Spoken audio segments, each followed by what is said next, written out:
សេចក្តីណែនាំស្តីពីការរៀបចំពិធីបុណ្យចូលព្រះវស្សានិងអាសាฬហបូជាបុណ្យចូលព្រះវស្សានិងអាសាฬហបូជាបុណ្យដ៏សំខាន់របស់ព្រះពុទ្ធសាសនាបុណ្យចូលព្រះវស្សាគឺជាបុណ្យមានមកក្នុងព្រះវិន័យដែលព្រះសម្មាសម្ពុទ្ធទ្រង់បញ្ញត្តិឲ្យព្រះភិក្ខុសង្ឃគង់ចាំព្រះវស្សាអស់រយៈពេល3ខែក្នុងរដូវវស្សាព្រះបរមសាស្តាទ្រង់បញ្ញត្តិឲ្យព្រះភិក្ខុសង្ឃគង់ចាំព្រះវស្សាព្រោះមានមូលហេតុសំខាន់2យ៉ាងគឺ 1. ព្រះភិក្ខុទាំងឡាយត្រាច់ចរទៅកាន់ទីកន្លែងផ្សេងមានគួរខ្លះមិនគួរខ្លះមាននិមន្តជន់លើភូតគាមពេជ្ជគាមនិងធញ្ញជាតិផ្សេងជាហេតុនាំឲ្យអ្នកស្រុករិះគន់តេះដៀលនិងពោលនៅទោសដល់ព្រះភិក្ខុសង្ឃ 2. ព្រះពុទ្ធអង្គមានព្រះបំណងអនុគ្រោះដល់ព្រះភិក្ខុសង្ឃក្នុងសាសនានេះកុំឲ្យលំបាកក្នុងការធ្វើដំណើរក្នុងរដូវវស្សាដែលមានភ្លៀងជោកជាំ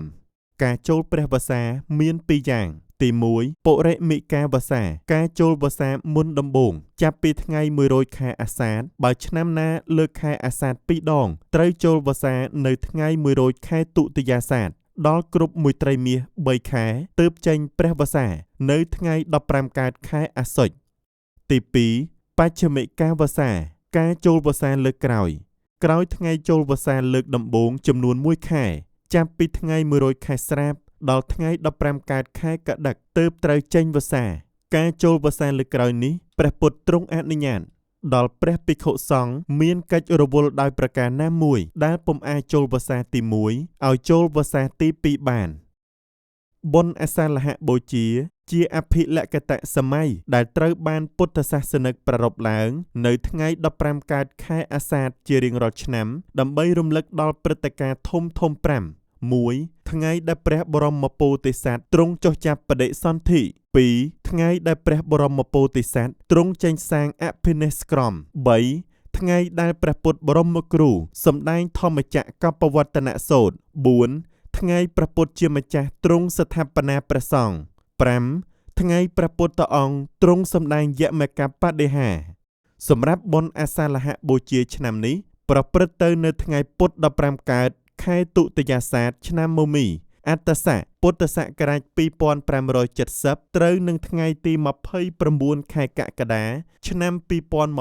2026សម្រាប់បុណ្យចូលព្រះវស្សាឆ្នាំនេះប្រព្រឹត្តទៅនៅថ្ងៃប្រហោះ100ខែទុតិយាសាទឆ្នាំមមីអត្តស័កពុទ្ធសករាជ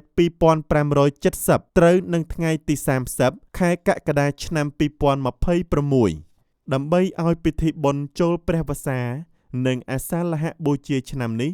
មានភាពឱឡារិកក្រសួងធម្មការនិងសាសនាសូមធ្វើការណែនាំដល់មន្ទីរធម្មការនិងសាសនាគ្រប់រាជធានីខេត្តដូចខាងក្រោម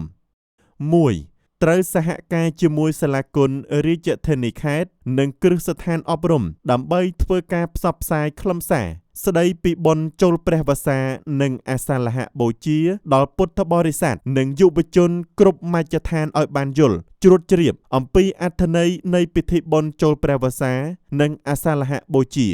2. ត្រូវបំផុសឲ្យគ្រប់វត្តអារាមរៀបចំពិធីបុណ្យចូលព្រះវស្សានិងអាសាฬហបូជាឲ្យបានមហោឡារិកស្របតាមទំនៀមទម្លាប់ប្រពៃណីជាតិនិងព្រះពុទ្ធសាសនា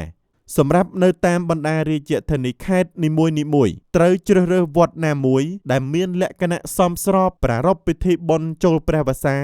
និងអាសាឡហបូជាផ្លូវការ 3. ត្រូវសហការជាមួយព្រះមេគុណព្រះអនុគុណណែនាំដល់ព្រះគ្រូចៅអធិការអាចារ្យគណៈកម្មការគ្រប់វត្តមណ្ឌលវិបស្សនាធុរៈនិងអាស្រមព្រះពុទ្ធសាសនាធ្វើការបោសសម្អាតទីធ្លាព្រះវិហារកុដិឧបដ្ឋានសាលានិងកន្លែងគោរពសក្ការៈបូជាព្រមទាំងតុបតែងលម្អផ្កាភ្ញីបំភ្លឺភ្លើងចងបដាដែលមានរូបភាពសម្ដែងធម្មចក្រកប្បវត្តនសូត្រទ្រង់សម្ដែងយមកបដិហានិងចងទង់ជាតិទង់សាសនាទង់ព្រះមហាក្សត្រព្រមទាំងបដាពាក្យស្លោកផ្សេងត្រូវរៀបចំឲ្យមានពិធីចម្រើនព្រះបរិត្តសម្ដែងព្រះធម៌ទេសនានិងដឹកនាំពុទ្ធបរិស័ទធ្វើសមាធិកម្មដ្ឋាន 4. សហការជាមួយអាជ្ញាធរដែនដីគ្រប់លំដាប់ថ្នាក់ការពារសុវត្ថិភាពក្នុងពិធីបុណ្យនិងបំផុសឲ្យសប្បុរសជនពុទ្ធបរិស័ទ ប្រជាពលរដ្ឋឲ្យអញ្ជើញចូលរួមបំពេញកុសលតាមសទ្ធាជ្រះថ្លារក្សាឲ្យបាននូវប្រពៃណីដ៏ល្អផូរផង់របស់ព្រះពុទ្ធសាសនានិងអនុមោទនាយកមគ្គផលរៀងៗខ្លួន